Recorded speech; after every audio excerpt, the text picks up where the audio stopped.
जय श्री ओम नमस्तेभ्यः। जय श्री ओम नमस्तेभ्यः। जय श्री ओम नमस्तेभ्यः। नमो अरहंताणं नमो सिद्धाणं नमो आयरीयाणं नमो वज्रायाणं नमो लोये सब साहुणम्। नमः श्रीवर्धमानाय निर्धूतकलिलात्मने सालोकानां त्रिलोकानां यद्विद्यादर्पणाय ते।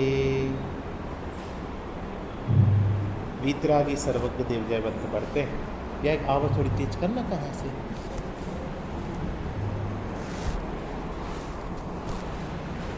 बोलिए पार्श्वनाथ भगवान की जय हो। भगवान के मोक्ष कल्याणक महोत्सव की जय हो। आज हम सभी पार्श्वनाथ भगवान का मोक्ष कल्याणक महोत्सव मना रहे हैं और बड़ी प्रसन्नता है कि हमारे 23वें तीर्थंकर आज सिद्धशिला पर विराजमान हैं। परंतु वो सिद्धशिला पर पहुंचने के पहले कहाँ पर थे उसकी चर्चा अपन कल से कर रहे हैं और आज भी अपन रत्नकर्ण श्रावकाचार ना लेकर पार्श्वनाथ भगवान के पूर्व भवों की चर्चा कर रहे हैं। तो कल अपन ने देखा था कि 10वें भव में दो भाई थे, मरुभूति और कमठ। तो जो मरुभूति थे वो तो बड़े सीधे सज्जन थे और कमठ थे वो दुराचारी थे। और अंत में कमठ के जीव ने पत्थर पटक कर उनका प्राणांत किया और वो सम्यक दर्शन ना होने से आर्त परिणाम से कहाँ गए थे, हाथी की पर्याय में जीव हुए। और कमठ का जो जीव था वो कहाँ गया, हाँ सर्प बना, वो सर्प बना।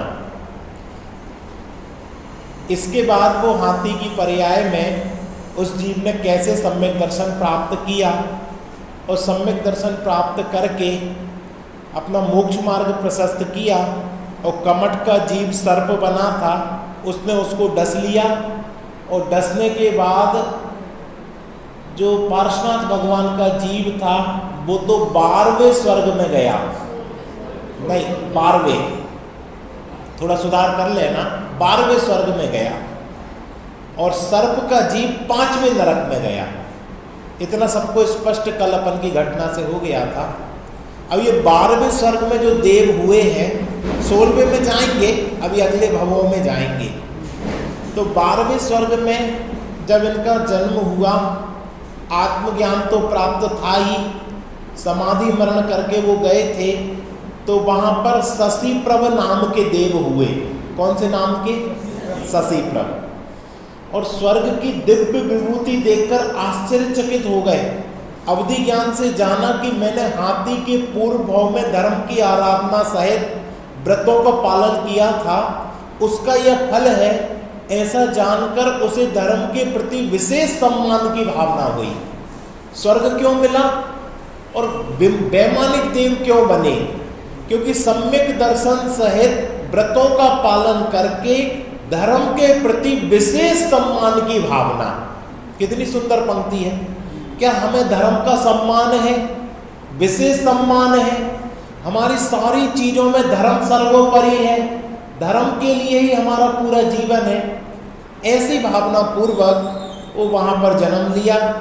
पूर्व भाव में आत्मज्ञान प्रदान करने वाले जो मुनिराज थे उनके ऊपर पुनः पुनः स्मरण किया, उनकी विशेष स्तुति की और स्वर्ग में जो अकृत्रिम चैत्यालय विराजमान है उनकी पूजन की। अपन सोचे ना स्वर्ग में क्या होता। तो देव वहाँ जन्म लेता है, सम्यक दृष्टि देव जन्म लेता है, तो वहाँ पर अकृत्रिम चैत्यालय है, वहाँ की पूजन और वंदना करता है। अपने आत्मा की भावना भाती है और बताइए डॉक्टर साहब, वहां कितने समय तक रहते स्वर्ग में? अपन मनुष्य पर्याय में कितने समय तक रहेंगे अभी? ज्यादा से ज्यादा बोलो तो, ज्यादा से ज्यादा कितना रहेंगे? मुंह से बोलो। 100 वर्ष। और बताए स्वर्ग में कितने वर्ष रहना है? असंख्यात वर्ष। अब प्रवचन नहीं करो और भावभास ना करो। स्वर्ग में कितने वर्ष रहना? असंख्यात वर्ष। गिनती नहीं है वर्षों की, इसमें लिखा, मैं मन से नहीं बोल रहा हूं। और जो सम्यक दर्शन सहित जाए उनको कोई तकलीफ नहीं। क्यों? अतिशय आनंद हुआ और ऐसे ही अपने आत्मा की भावना की, वह असंख्यात वर्ष तक स्वर्ग में रहा। कितने वर्ष तक? वहां बाह्य में अनेक प्रकार के कल्प वृक्षों से सुख सामग्री प्राप्त होती थी और अंतर में चैतन्य कल्प वृक्ष के सेवन से सच्चा सुख का अनुभव होता था। दोहरा लाभ ले रहे थे। बाहर में जो कल्प वृक्ष थे जो सब सामग्री थी, किसी प्रकार की कमी नहीं, जो मांगो वो मिलेगा। और अंतरंग में चैतन्य कल्प वृक्ष से अतीन्द्रिय आनंद का पान चल रहा था। देखो तो सही, जैन धर्म के प्रताप से एक पशु भी देव हो गया। हाथी थे ना, हाथी भी देव हो गया और कुछ ही काल पश्चात वो भगवान होगा। वाह! कमठ का क्या हुआ? कमठ क्या था? सांप था। कमठ का जीव जो सर्प हुआ था वो मरकर 5वें नरक में गया।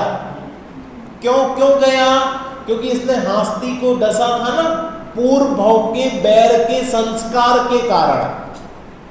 यानी किसी जीव से बैर हो जावे 10 भाव तक चलता है, तो थोड़ा सा बैर और वो 10 भाव तक डसेगा। अब 10 भाव में जितने भाव तक वो साथ रहेगा, ये स्वर्ग जाएगा वो नरक जाएगा, तब तो नहीं डस पाएगा। लेकिन जब वो मनुष्य बनेगा तो ये त्रियंच बनेगा और त्रियंच बनकर उसका प्राणांत करेगा, वही ये जन्म लेगा। ये है काय का फल? पूर्व भाव में बैर के संस्कार। आप सोचते हम अभी बैर बांध रहे हैं, बैर अभी खत्म नहीं होंगे, वो बैर के संस्कार 10 भाव तक चलेंगे। तो ये कहां गया? 5वें नरक। अभी स्वर्ग का वर्णन देखा, नरक में क्या होता है? नरक में क्या होता? नरक का देख लो। असंख्यात वर्ष तक तीव्र दुख भोगे। पार्श्वनाथ भगवान के जीव ने क्या किया? असंख्यात भाव तक स्वर्ग के सुख भोगे और अतीन्द्रिय आनंद के आत्मा का अनुभव किया। और इसमें क्या किया? असंख्यात वर्ष तक तीव्र दुख भोगे। अब बैर करना किसी से, अब क्रोध करना किसी पर, अब मान करना किसी चीज पर, अब पर पदार्थ को अपना मानना, शरीर को अपना मानना, शरीर में कर्तृत्व बुद्धि करना। क्यों? सब कर लेंगे तो क्या होगा? ये होगा। असंख्यात वर्ष तक तीव्र दुख भोगोगे। उसकी क्षुधा तृषा का कोई पार नहीं। उसके शरीर के प्रतिदिन हजारों टुकड़े हो जाते थे। लोहे का विशाल पिंड गल जावे ऐसी ठंड पड़ती है वहां पर। करवत और भालों से उसका शरीर कटता और छिदता है। आत्मा का ज्ञान तो उसे था नहीं, अच्छे भाव भी नहीं थे। अज्ञान और अशुभ भाव से अत्यंत दुखी हुआ। पूर्व भाव में अपने भाई के प्रति जो तीव्र क्रोध के संस्कार थे वे भी उसके नहीं छोटे थे। तीव्र क्रोध के साथ मरण करके वो नरक से निकलकर भयंकर अजगर हुआ। नरक से निकलकर कहां जाते हैं? त्रियंच गति में जाते हैं। तो वो नरक से निकलकर भयंकर अजगर हुआ, यानी वहां से भी निकलकर हिंसक प्राणी बनेगा, अहिंसक नहीं बनेगा। अब देखो 7वां पूर्व भाव, अग्नि, बेग, मुनि और अजगर। अपने कथानायक भगवान पार्श्वनाथ का जीव स्वर्ग से चय कर जम्बू द्वीप के विदेह क्षेत्र में अवतरित हुआ। कहाँ? ये जम्बू द्वीप का जो विदेह क्षेत्र है, भरत और ऐरावत नहीं, विदेह क्षेत्र बीच में, सेंट्रल में जो है विदेह क्षेत्र में क्या होता, वहां सीमंतर आदि तीर्थंकर सदा विराजते हैं, दिव्य ध्वनि में आत्मा का स्वरूप समझते हैं। केवली कितने होते वहां? हजारों केवली अरहंत भगवान और लाखों जिन मुनि उस देश में विचरते हैं। केवली कितने? हजारों। और मुनिराज कितने? लाखों। कल्पना तो करो विदेह क्षेत्र कैसा होगा। हम श्रीमंतर भगवान तक सीमित हो जाते, अरे लाख हजारों केवली, लाखों भावलिंगी संत, और खत्म नहीं हुआ, करोड़ों मनुष्य आत्मज्ञान करके धर्म की साधना करते हैं। कितने मनुष्य? मोदी जी बोलते ना, कितने करोड़? 140 करोड़। करोड़ों जीव आत्मज्ञान प्राप्त करके सम्यक दर्शन की साधना करते हैं। गजब वो विदेह क्षेत्र होगा। वहां जन्म लिया पार्श्वनाथ भगवान के जीव ने। ऐसे सुंदर विदेह क्षेत्र में पुष्कलावती देश के मध्य में विजयार्ध पर्वत पर विद्युत गति नामक राजा के राज्य करते थे। उनकी रानी विद्युत माला, उन्हीं के घर में अग्निवेग नाम का जीव उत्पन्न हुआ। कौन सा? अग्निवेग। पूर्व में आत्मज्ञान तो था ही, अनेक राजकुमार अग्निवेग के साथ वन में जाकर वन की शोभा निहारते थे। महाभाग्य से वहां एक साधु को देखा। साधु आत्मज्ञान आत्मचिंतन में एकाग्र थे। उनको देखकर उनको बहुत भाव वासना हुई, उन्हीं के पास बैठ गए। जब मुनिराज का ध्यान छूटा तो मुनिराज ने उन्हें धर्म वृद्धि का आशीर्वाद देकर कहा, हे भव्य, आत्मा के सम्यक स्वभाव को तुमने जाना, ये तो ठीक, अब उस स्वभाव को विशेष रूप से साधने के लिए तुम मुनि दशा का चारित्र अंगीकार करो। अवधि ज्ञानी थे, वो जान गए कि ये सम्यक दृष्टि है, भविष्य में तीर्थंकर बनना है, तो श्यावासी नहीं, अब तुम चारित्र अंगीकार करो, मुनि धर्म अंगीकार करो। अब तुम्हारा संसार अति अल्प शेष बचा है, मनुष्य के 3 भव करके तुम मोक्ष प्राप्त करोगे। पहले तुम चक्रवर्ती होगे, फिर तुम तीर्थंकर होगे। ये किसने कहा? मुनिराज ने। तो इनने क्या कहा? हम बाद में कर लेंगे, ऐसा कहा। मैं तो आज ही मुनि बनकर आत्म साधना में एकाग्र होऊंगा। अब एक बात समझना, मुनिराज ने क्या कहा था? तुम अभी 7 भव बाद तीर्थंकर बनोगे। तो इनको ये नहीं समझे में आया, अभी तो भोग ले, अभी तो राज्य करें, अभी तो आनंद से घूमे, दिव्य ध्वनि देखने जाएं, सुनने जाएं। नहीं, अभी मैं चक्रवर्ती बनूंगा, फिर स्वर्ग जाऊंगा, फिर बनूंगा, फिर जाऊंगा। अभी मुनि बने, यानी अगर क्रमबद्ध पर्याय का निर्णय हो जाए तो इससे शिथिलाचार और स्वच्छंदता नहीं होती, स्वतंत्रता आती है। और वो मुनि बने और मुनि बनकर आत्म ध्यान करने लगे। वे अग्निवेग मुनिराज वन जंगल में विचरने लगे तथा मोक्ष साधन करने लगे। इतने में एक घटना घटी। क्या घटना घटी? पूर्व भव का जो कमट जो कि नरक में गया था, वो वहां से निकलकर इसी वन में विशाल अजगर हुआ और शिकार की खोज में इधर उधर भटकने लगा। अब सोचो, ये भी विदेह क्षेत्र में गया। लोग कहते साहब हम विदेह क्षेत्र चले जाएं। विदेह क्षेत्र जाओगे लेकिन अजगर बनकर। और इतना बड़ा विदेह क्षेत्र कहां गया?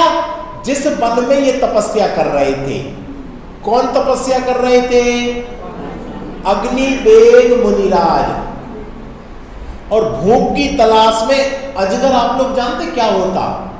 डॉक्टर साहब, अजगर सीधा का सीधा जानवर को निगल लेता, टुकड़ी नहीं करता, सीधा निगल लेता। तो वो अजगर भी वहां पहुंचा और मुनिराज को देखकर क्रोधपूर्वक मुनिराज पे झपटा। कैसा? क्रोधपूर्वक। अब बताओ ये क्रोधपूर्वक क्यों झपटा? पूर्व के बैर के संस्कार थे ना, इसलिए वो क्रोधपूर्वक झटका। यहां शास्त्रकार ने बहुत अच्छी बात लिखी, शांत रस में निमग्न क्षमावंत मुनिराज तो ध्यान में लीन थे, उन्हें देखकर अजगर का क्रोध दूर नहीं हुआ, किंतु मुंह फाड़कर पूरे के पूरे मुनिराज को निगल गया, पूरा मुनिराज। और पेट में भी मुनिराज ने आत्म ध्यान पूर्वक समाधि मरण किया। पेट में मरता नहीं है जीव तुरंत, क्योंकि काटा नहीं है, वो तो निगल लिया पूरा, तो अभी जिंदा है पेट के अंदर। लेकिन पेट के अंदर क्या कर रहे वो? आत्म ध्यान पूर्वक समाधि मरण किया और 16वें स्वर्ग में देव हुए। अब आप लोगों को अजगर की 2 कहानियां याद हो गई। एक किसकी थी? अनंगसरा की, उसको भी अजगर ने निगल लिया था, वो भी संलेखना समाधि मरण पूर्वक स्वर्ग गई। और दूसरा पार्श्वनाथ भगवान के जो जीव अग्निवेग नाम के थे, इनको भी अजगर ने निगला। और अभी तो ये 12वें स्वर्ग में गए थे, लेकिन अब मुनि बनकर समाधि मरण संलेखना की, तो अब कौन से स्वर्ग में गए? 16वें स्वर्ग में। अब समझ में आया उन्होंने उस समय क्यों मना किया था? उस समय श्रावक थे, अब तो मुनि बन गए, 16वें स्वर्ग में गए। तो 16वें स्वर्ग में मुनिराज तो शांत भाव से समाधि मरण करके 16वें स्वर्ग में गए, और अजगर क्रोध भाव के कारण पुनः 6वें नरक में गया। पहले कौन से नरक में गया था? 5वें में। मुनिराज को खाया तो 6वें नरक में, इसके बाद 7वें नरक में। क्रम से उसका डिमोशन हुआ, क्रम से इनका प्रमोशन हुआ। पहले ये 12वें स्वर्ग में, फिर 16वें स्वर्ग में, फिर अभी देखना आगे क्या होता है। और पता आपको 16वें स्वर्ग की आयु 22 सागर और 6वें नरक की आयु 22 सागर, दोनों की आयु सेम। क्यों है सेम? क्योंकि फिर इनको मिलना है, फिर उसको डसना है, फिर उसको खाना है। इसलिए वो ऐसी नरक भी बहुत सारे हैं, लेकिन वो ऐसे नरक में गया जितने स्वर्ग की आयु उतने ही नरक की आयु हो। तो ये कौन से 16वें स्वर्ग की आयु कितनी? 22 सागर। और 6वें नरक की आयु 22 सागर नरक में दुख ही दुख भोगे, दंड ही दंड भोगा। वहां पर नरक में गिरता था तो 1000 बिच्छू डसे, ऐसी वेदना होती थी जाते ही साथ, और ऐसा उछलता था और फिर गिरता था, फिर उछलता था, फिर गिरता था, और पूरा शरीर छिन्न भिन्न हो जाता था। तो इसने बैर तोड़ दिया होगा, तो भी बैर नहीं छोड़ा। इसलिए भगवान हमारा किसी से बैर ना हो। हमने बैर का दंड देख लिया पार्श्वनाथ भगवान के जीवन से कि बैर छोड़ना कितना मुश्किल होता है। इसलिए भगवान हम किसी पर क्रोध ना करें। हे भगवान, हम दुर्जन में मध्यस्थ रहें, दुर्जन को समझाने भी मत जाओ, दुर्जन से दूर ही रहो। इनने क्या गलती की थी? दुर्जन को समझाने पहुंच गए थे। दुर्जन को समझाया नहीं जाता, मध्यस्थ भाव, ना उसके पास जाओ, ना समझाओ, ना सुनो, दूर रहकर अपना काम करो। अब देखो, नरक से निकले और वो स्वर्ग से निकले, तो स्वर्ग से निकलकर जम्बू द्वीप के पश्चिम विदेह में अश्रुपुर नामक नगर है। फिर विदेह में गए, एक बार विदेह में जा चुके फिर, और अब साधारण नहीं, वहां वज्रनाभि चक्रवर्ती बने विदेह क्षेत्र में। कौन से चक्रवर्ती बने? वज्रनाभि चक्रवर्ती। वहां पर अनेक प्रकार से इनने भोगोपभोग की सामग्री मिली। एक बार उत्तम पुण्योदय से धर्म चक्रवर्ती तीर्थंकर का उनके देश में पदार्पण हुआ। कौन से तीर्थंकर? धर्म चक्रवर्ती तीर्थंकर। और उसी समय राज भंडार में चक्र रत्न की उत्पत्ति हुई। ऐसा पहले कभी हुआ है? आदिनाथ भगवान को केवल ज्ञान हुआ और भरत चक्रवर्ती को चक्र रत्न हुआ। इनके साथ भी यह हुआ कि धर्म चक्रवर्ती तीर्थंकर आए और चक्र रत्न भंडार में चक्र रत्न उत्पन्न हुआ। क्या करेंगे? पहले पुण्य की अपेक्षा धर्म श्रेष्ठ है ऐसा समझने वाले उन राजकुमार ने सर्वप्रथम धर्म चक्री तीर्थंकर देव की धर्म सभा में जाकर पूजन की। क्या ये भाव है? पांचवा भाव। अभी हम पूरे 10 भाव आपको बता देंगे। अभी तो आप ये आनंद लो चक्रवर्ती का। उनको चक्रवर्ती का सुख नहीं दिख रहा था, उनको पहले क्या दिख रहा था? धर्म चक्र साधने वाले तीर्थंकर। हम लोगों को इससे क्या प्रेरणा मिली? बब्बे भैया, हमको भी पुण्य के उदय से दुकान मिली है और महापुण्य के उदय से भगवान मिले हैं। पहले क्या करना? 7 बजे से दुकान खोल लेना? नहीं। क्या लिखा? पुण्य की अपेक्षा धर्म श्रेष्ठ है ऐसा समझने वाले उन राजकुमार ने सर्वप्रथम धर्म चक्री तीर्थंकर देव की सभा में, धर्म सभा में जाकर उनकी पूजन की। फिर सुदर्शन चक्र का उत्सव किया। ये सुदर्शन चक्र भी अहिंसक चक्र होता है, ये आप पहली बार सुन रहे हैं। क्यों साहब ये सुदर्शन चक्र अहिंसक चक्र क्यों होता? क्योंकि इस चक्र से किसी की हिंसा नहीं होती, खून नहीं बहता, और ये चक्र जाता है स्वर्ग के देव तो उसकी रक्षा करते हैं। कितने? हजारों देव उसकी रक्षा करने चलते हैं और वहां पर राजा अपने आप आधीनता स्वीकार कर लेता।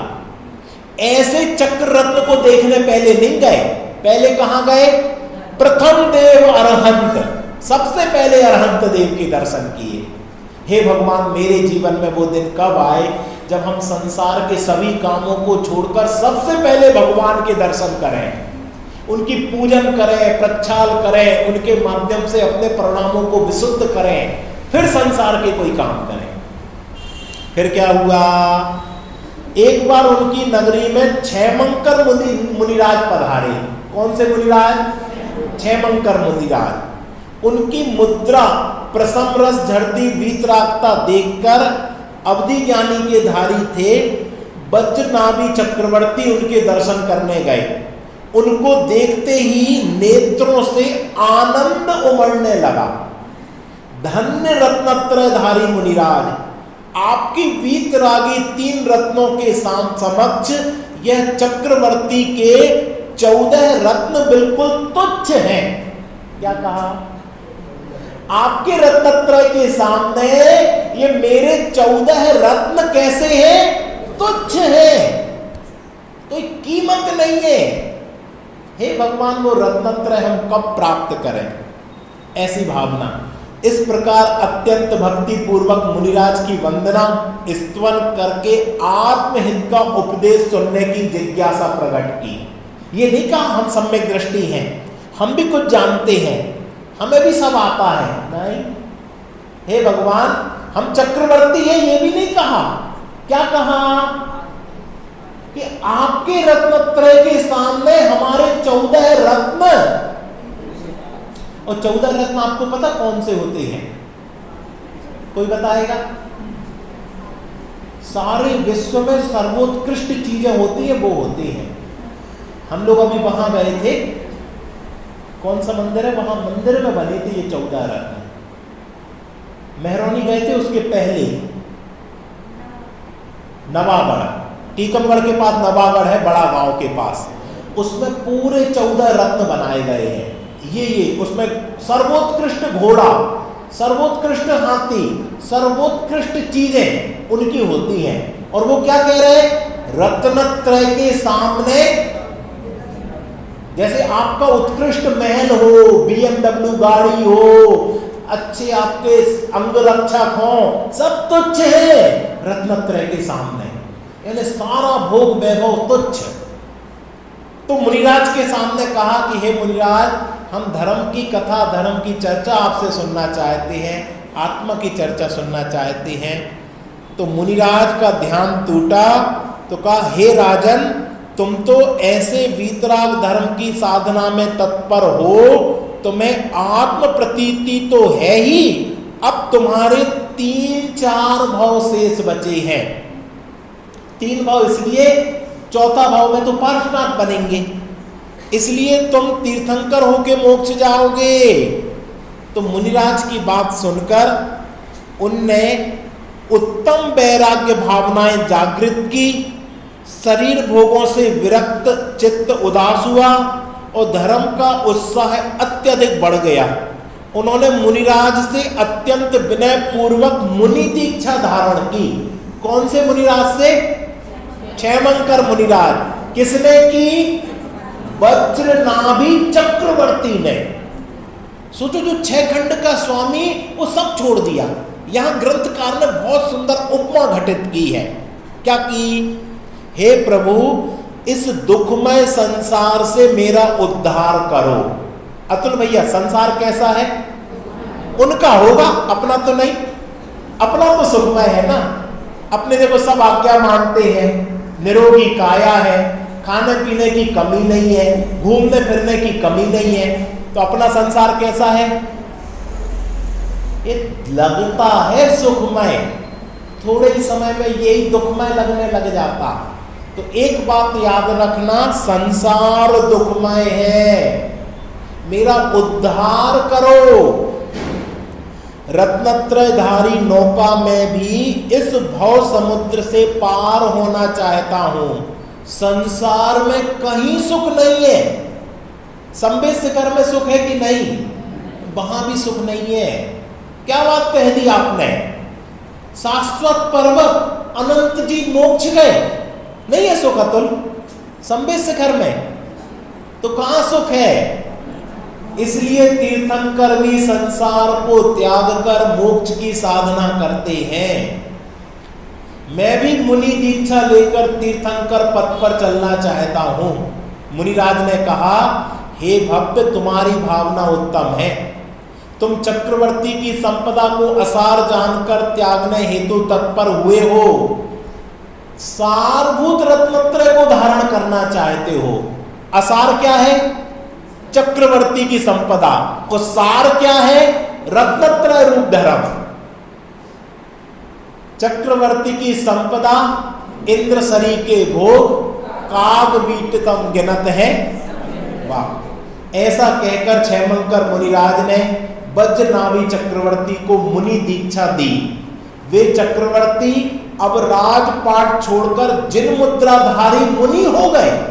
सोचो, जिनके साथ चतुरंगी सेना चलती थी, वो अब नग्न दिगंबर होकर, जिनके ऊपर रत्न के वस्त्र सुशोभित होते थे, मुकुट में हीरे पन्ना माणिक लगता था, अब वो नग्न दिगंबर होकर विचरण कर रहे हैं। 6 खंड की विभूति के उपभोग से उन्हें तृप्ति नहीं हुई, इसलिए मोक्ष का अखंड सुख साधने हेतु तत्पर हुए। 6 खंड की विभूति से सुख नहीं मिला, इसलिए एक अखंड आत्मा को साधने के लिए तत्पर हुए। गजब! रत्नत्रयधारी आभूषणों से सुशोभित हो रहे थे, अब वो नवनिधियों को त्याग कर अखंड आनंद की निधि की साधना करने लगे। 96,000 रानी और 96 करोड़ सेना का संग छोड़कर एकाकी असंग वन जंगल में जाने लगे। एक बार वे मुनिराज वन में एक शिला पर बैठे आत्म ध्यान में लवलीन थे। इतने में दूर से एक तीर सनसनाता हुआ आया और मुनिराज के शरीर में बिंध गया। क्या हुआ? ये जो कमठ का जीव था ना, वो कौन से नरक से निकला था? छठवें नरक से। और बना क्या? भील। भील बना, भील। और भील धनुष बाण चढ़ाते हैं और शिकार करते हैं और नॉन वेज खाते हैं। तो इसने मुनिराज को देखा तो झाड़ियों के पीछे से तीर चलाया, तो जो चक्रवर्ती थे वो चक्रवर्ती एक तीर के लगने से उनकी काया बिध गई। पहले भी आपने सुना था, एक तीर के लगत कृष्ण की विनस गई काया। ऐसे ही एक तीर के लगने से वज्रनाभि चक्रवर्ती की काया, चक्रवर्ती को कितनी ताकत होती है, कितना बल होता है, लेकिन एक तीर ने उस शरीर को विनाश दिया। और कहा? और कुरंग नामक वो शिकारी भील, क्या नाम था? कुरंग नामक वो शिकारी भील, उस भील ने उस वन में रहता था, धनुष बाण द्वारा क्रूर परिणामों से हिरण आदि निर्दोष पशुओं की हिंसा करता था, मांस का लोलुपी था, महापाप बंद करता था। मुनिराज को देखकर उन पर भक्ति भाव आने के बदले पूर्व भाव के संस्कार वश उसे क्रोध आया। मुनिराज को देखकर तो भक्ति भाव आता है, लेकिन इसको क्या आया? क्रोध। क्यों आया? धनुष बाण चढ़ाकर मुनिराज की ओर चल दिया और मुनिराज का शरीर बिंध गया। मुनिराज तो अपने आत्म स्वभाव में निश्चल, उनके ध्यान में कोई शत्रु या मित्र नहीं होता, राग द्वेष नहीं होता, कोई पूजे या बाण मारे, दोनों के प्रति उनमें संभाव होता है और जीवन और मरण में भी संभाव होता है। ऐसा करके उनने आत्मा के आनंद में मग्न हुए और शरीर छोड़कर कहाँ गए? समाधि पूर्वक शरीर त्याग करके ग्रेवियक में अहमेंद्र बने। कहाँ पर? 9 ग्रेवियक होते हैं 16 स्वर्गों के ऊपर, वहां पर जाकर अहमेंद्र बने। और इसका क्या हुआ? भील का जीव अपने महापाप का परिणाम भोगने के लिए 7वें नरक में गया। कौन से नरक में? पहले कौन से नरक में गया था? 5वें में, फिर उसके बाद 6वें में, फिर उसके बाद 7वें में। और 7वां नरक कैसा है? गर्मी पड़ती कि ठंडी पड़ती? इतनी ठंड पड़ती है कि लोहे के समान घन मेरू भी पिघल जावे और उसका शरीर एकदम पिघल गया। कितने सागर तक? 33 सागर तक। वहां पर इसको मरना मरना मरना मरना दंड। क्यों दंड मिला? क्योंकि मुनिराज के ऊपर बाण चलाया था, आत्मज्ञानी मुनिराज के ऊपर, उसके फल में नरक के दुख हो गए। और इन्होंने क्या किया स्वर्ग में? यहां पे स्वर्ग में क्या हुआ कि जैसे ही इनका जन्म हुआ ग्रेवियक में, तो उन्होंने चारों तरफ देखा। मैं कहां आ गया? स्वर्ग लोक का आश्चर्यजनक वैभव देखकर वह अहमेंद्र विचार में पड़ गया। अवधि ज्ञान प्रकट हुआ, पूर्व जान लिया, धर्म की अतिशय महिमा आई। धन्य मुनि दशा, अब मुनि बन गए थे ना, धन्य मुनि दशा। वह चारित्र वृक्ष तो मोह फल देने वाला है, मोक्ष फल। चारित्र वृक्ष मोक्ष रूपी फल को देने वाला है, लेकिन इनको मोक्ष क्यों नहीं मिला? कि अभी पूर्णता नहीं हुई थी, अपूर्ण था। इस कारण इनको सप्लीमेंट्री में ग्रेवियक जाना पड़ा। और वहां पर भी अवतार हुआ तो वहां क्या किया कि वहां पर देवलोक में जो जिनालय में विराजमान शाश्वत रत्नत्रय जिन प्रतिमा, उनकी भक्ति भाव पूर्वक पूजन की। स्वर्ग के कल्प वृक्षों से पूजन की सामग्री ली और स्वर्ग लोक में रिद्धि अलौकिक थी। अब पूजन की सामग्री कहां से लें? वहां अपने पुजारी जी तो है नहीं कि सामग्री बना के थाली आपको दे देवे और आप जाके इस थाली को उठा के इधर चढ़ा दो। कल्प वृक्षों से सामग्री ली। आप कभी स्वर्ग चले जाओ तो भूल नहीं जाना ये बात, वहां कल्प वृक्ष के पास जाना, उत्तम सामग्री लेना और रत्नत्रयधारी जो जिन बिंब हैं उनकी पूजन करना। और वहां सामग्री भी हीरे, मोती, माणिक, पन्ना, ये सामग्री मिलती है। और एक विशेष बात सुनो, वहां असंख्यात देव सम्यक दृष्टि थे। ग्रेवियक में कौन जाते? असंख्यात देव सम्यक दृष्टि। कितने? असंख्यात। कितने? असंख्यात। यहां एक ढूंढने में नहीं मिल रहा। हम कैसे निकृष्ट काल में आए, इसलिए कहते हैं इस पंचम काल में गिने चुने सम्यक दृष्टि होना। और वहां ग्रेवियक में असंख्यात सम्यक दृष्टि। विचार तो करो, कितने ही देव आगामी भाव में तीर्थंकर होने वाले, कितने ही आगामी भाव में मोक्ष जाने वाले, ऐसे धर्मात्मा साधर्मी देवों के साथ आनंद पूर्वक असंख्यात वर्ष तक धर्म चर्चा की और मुनि पदे की भावना। भाई स्वर्ग में क्या होता? अब डॉक्टर साहब पता चल गया, कुबेर बने थे आप। क्या होता था स्वर्ग में? सम्यक दृष्टियों से चर्चा होती है और निरंतर मुनि बनने की भावना भाती है। जिनेंद्र भगवान की, अकृत्रिम भगवानों की पूजन होती है विशेष। अष्टानी का पर्व में नंदीश्वर जाते हैं, अभी तो देव जाते। अगला भाव देखो, अब उसका क्या हुआ? लेकिन कमठ के जीव का वो रौद्र ध्यान पूर्वक मरकर 7वें नरक में गया। वहां का चर्चा आपको पता है। अब आगे देखो, अंतिम दूसरा भाग, ये आनंद पूर्वक स्वर्ग में रहे ना, तो अगले भाव में आनंद बने। क्या बने? अहमेंद्र स्वर्ग से निकलकर सेकंड लास्ट भाव, मरुभूति का जीव, पार्षद भगवान का जीव अयोध्या नगरी में आनंद कुमार के रूप में अवतरित हुआ। किसके रूप में? आनंद कुमार। और कमठ का जीव नरक से निकलकर क्रूर सिंह हुआ। ये क्या बना? सिंह बना। और वो आनंद बने। कहां बने? अयोध्या में, जहां पर 24 तीर्थंकरों का जन्म होता है। ऐसी शाश्वत भूमि पर ये आनंद नाम के देव बने। महामंडलेश्वर राजा बने। 8000 राजा उनके अधिकार में रहते थे। इतने महान राजा होने पर मान हो जाना चाहिए ना, पर गर्व नहीं था। धर्म को नहीं भूले थे, धर्मात्माओं को नहीं भूले थे। धर्मात्माओं का सम्मान, विद्वानों का आदर करते थे। उनके शासन में अयोध्या की प्रजा सर्व प्रकार से सुखी थी। फाल्गुन मास आया, बसंत ऋतु आई, उद्यान में सुंदर फूल खिले। धर्मात्माओं के अंदर उद्यान में भी श्रद्धा, ज्ञान और आनंद के फूल खिल गए। कौन सा महीना आया था?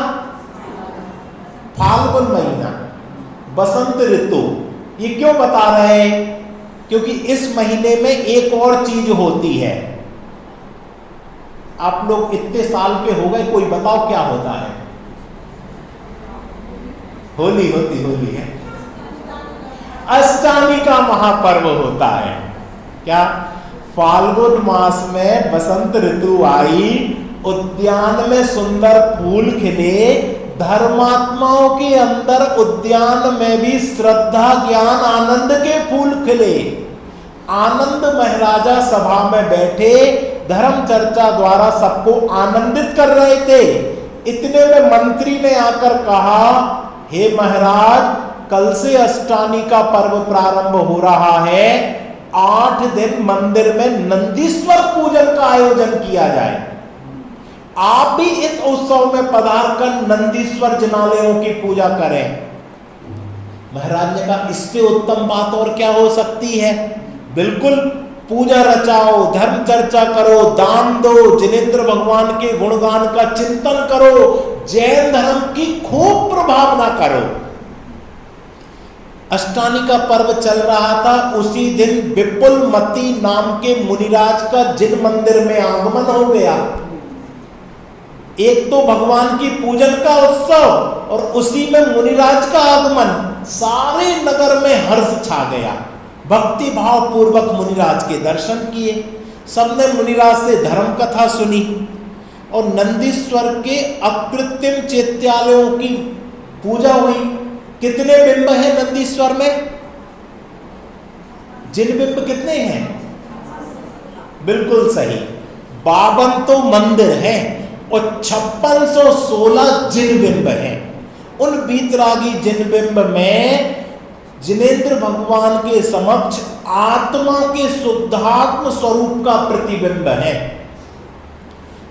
जिस प्रकार दर्पण में देखने पर अपनी मुखाकृति दिखाई देती है, उसी प्रकार वीतराग जिनबिंब के दर्शन से आत्मा का शुद्ध स्वरूप अरहंत जैसा दिखाई देता है और वह लक्ष्य में आता है तो आत्मा का शुद्ध स्वरूप लक्ष्य में आकर मोह का नाश होकर सम्यक दर्शन हो जाता है। ख्याल में आया? देवों को सम्यक दर्शन क्यों हो जाता? क्योंकि वहां इन बिंबों में अपना प्रतिबिंब निहारते हैं और आत्मा का दर्शन करके सम्यक दर्शन ले लेते हैं। यहां पर भी अपने जो आनंद राजा थे, उन्होंने मुनिराज के समक्ष भावना भाई कि हे प्रभु, मैं भी आपके समक्ष हूं।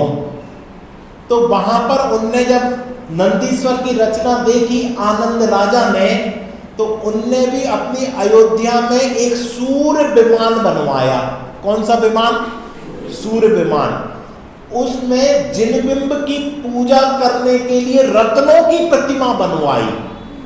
अब सब अयोध्यावासी देखते हैं कि ये राजा क्या कर रहा है कि सूर्य बिंब बनवाया और रत्नों की प्रतिमा। तो वो बाहर से देखने लगे कि ये सूरज को अर्घ समर्पित करते हैं, ये सूरज को मानते हैं, ये सूरज की पूजा करते हैं। तो सारे अयोध्यावासी भी सूरज की पूजा, वो जल चढ़ाते थे। अष्टद्रव्य में सबसे पहले क्या चढ़ाते? जल।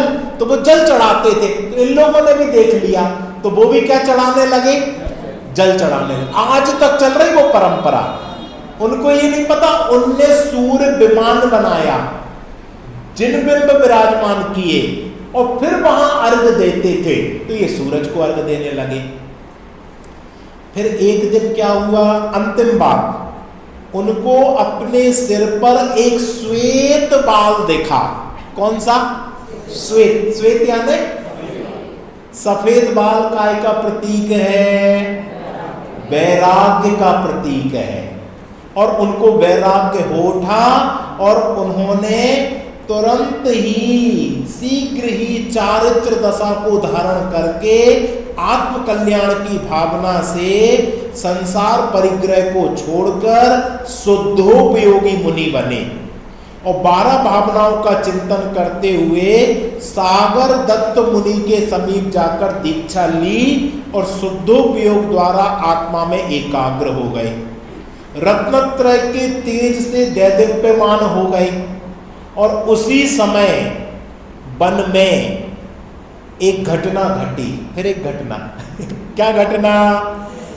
कि निष्कंप रूप से ध्यान मग्न थे, इतने में गर्जना करता हुआ सिंह वहां आ गया और भीषण गर्जना करते हुए सारे वन को कंपायमान कर दिया।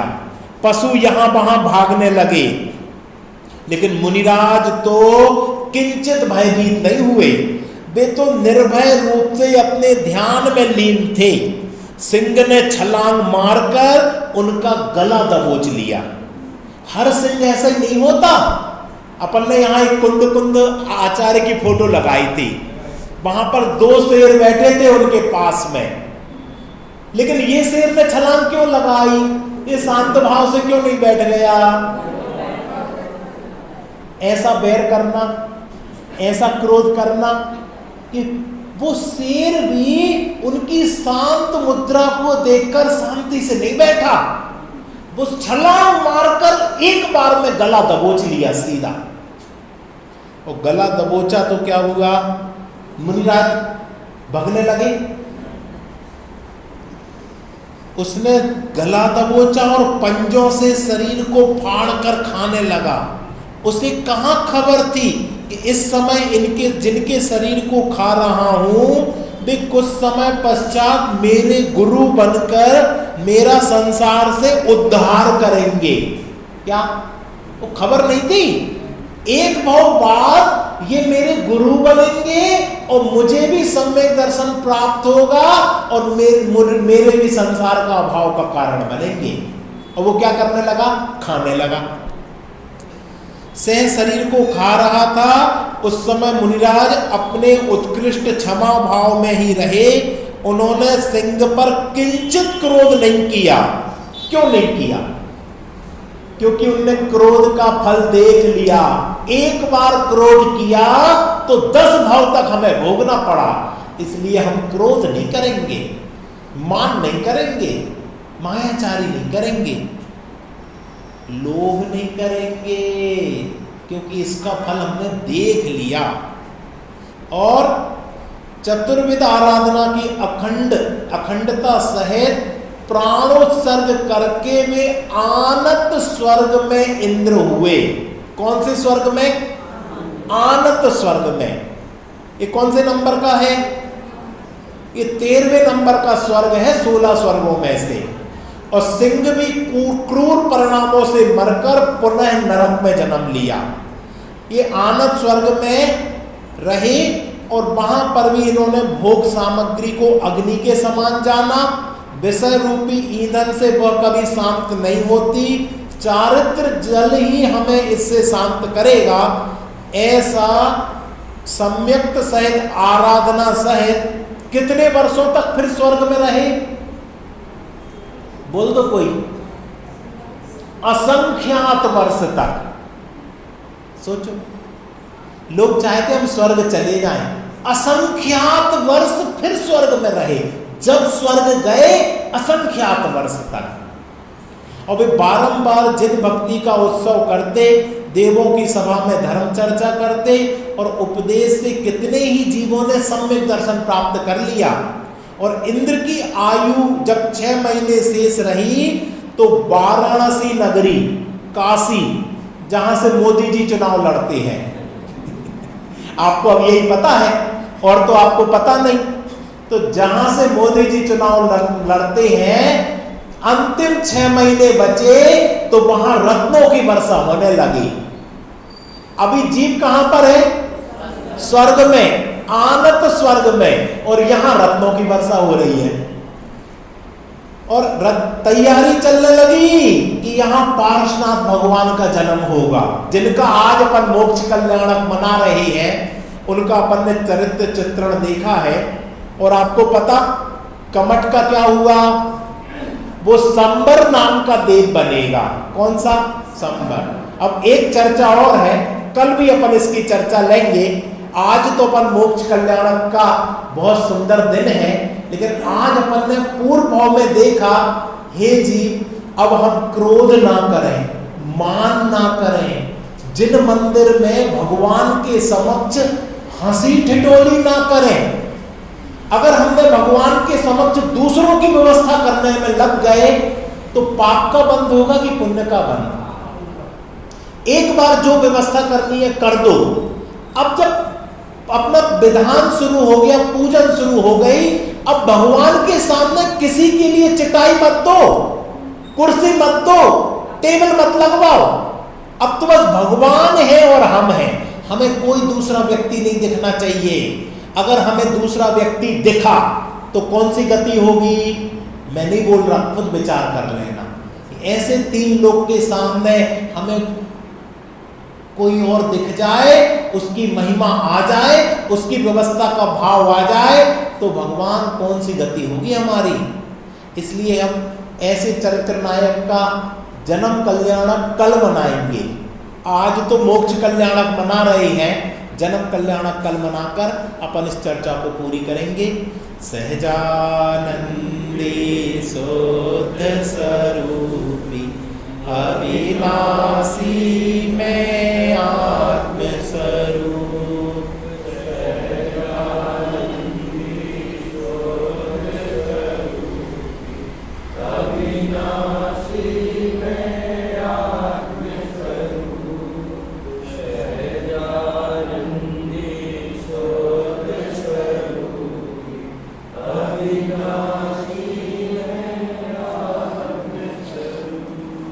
निज निधि निज में बताई, यह अनंत उपकार है।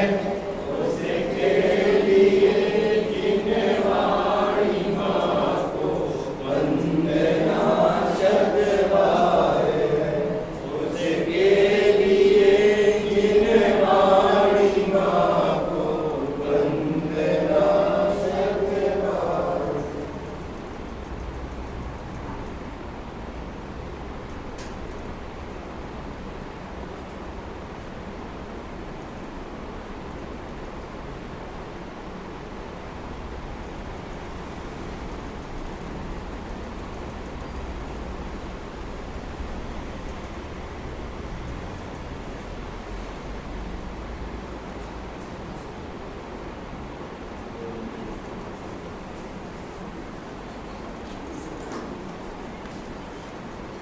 द्वादशांगमय जिनवाणी माता की महान जैन धर्म की विराजमान करना।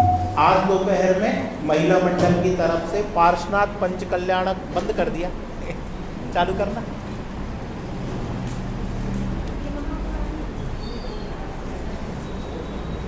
पार्श्वनाथ पंच कल्याणक विधान का आयोजन किया गया है 2 बजे से 5 बजे तक, तो कृपया सभी लोग उसमें पधार कर लाभ लेवें।